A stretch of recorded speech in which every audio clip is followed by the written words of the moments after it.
Far too often we see the heartbreaking impact of floods. So imagine one town's rage and disbelief when developers got the okay to fill in a floodplain to build hundreds of new houses. The water has to go somewhere and locals fear it'll be their homes that go under. They're drowning our town. We're going under. We're talking hundreds of thousands of tonnes of fill. It's disgusting. Because the water, where does it go then? It's got to go to the lowest lying areas, which is us, unfortunately. The actual house went underwater and had 200 mil of water right through the whole house. Stop the fill! With views like this, it's easy to see why Yamba in northern New South Wales has gone from being a small, sleepy coastal town to a holiday favourite for tourists. But locals say their idyllic lifestyle is now under threat because the town is being drowned by developers. For the dozens of residents who turned up to protest outside this development, it's not what's being built, but where that terrifies them the most. It's a 136 manufactured housing estate, very small lots from 240 to 280 square metres per block.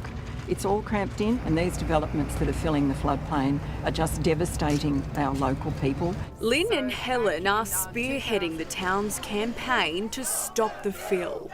The fill height is 3 metres above the existing ground level. Inundation into the adjacent properties, that's what's happening. And we're talking about trucks coming every few minutes, every day.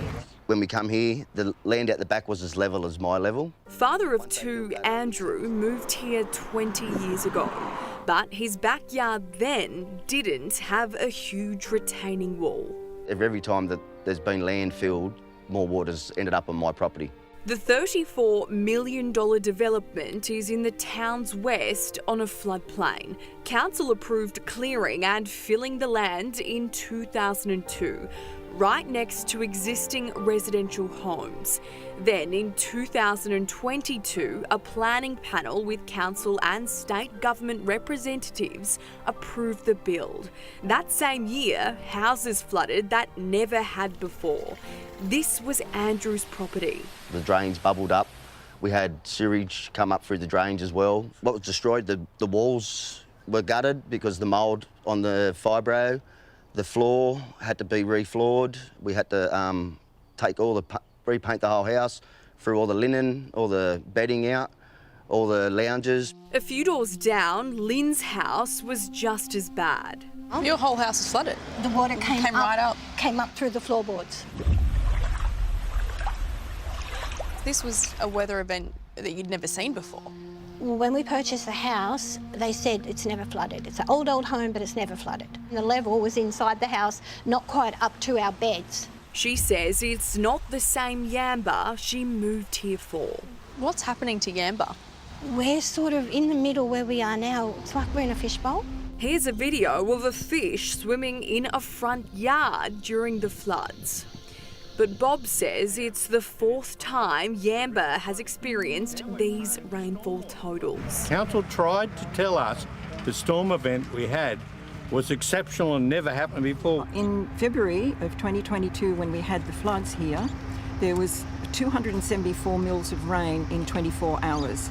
That is not unprecedented.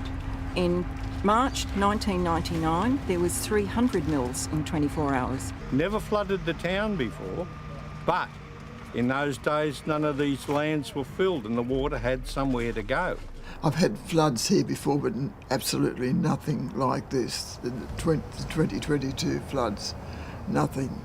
Joan moved here 30 years ago. The 89-year-old's house is raised, so it didn't flood. But when there's heavy rain, the bathroom does. We seem to have been forgotten. They just seem to be looking to the new, opening up everything and not thinking of our rights and how our properties will be devalued. She now has to live with a dirt side view from her front door. I certainly feel the vibration of the house when the big machines go close. The Northern Rivers planning panel approved it.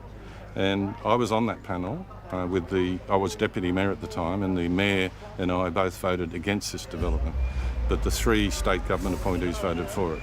I have concerns about the fill on the floodplain. I've made that quite clear. Greg Clancy is a councillor at the Clarence Valley Council. And I just think it's madness developing on the floodplain. The community here have real concerns. I mean, they've suffered it. They've had water in their yards. And, you know, engineers have all different explanations, but from my perspective, I support the community. Clarence Valley Council telling us the Northern Regional Planning Panel determined that the development would not adversely affect flood behaviour in the area or negatively impact neighbouring properties. The development is also required to deliver a new, larger capacity drainage system to divert and reduce the impacts of local stormwater on properties surrounding the development.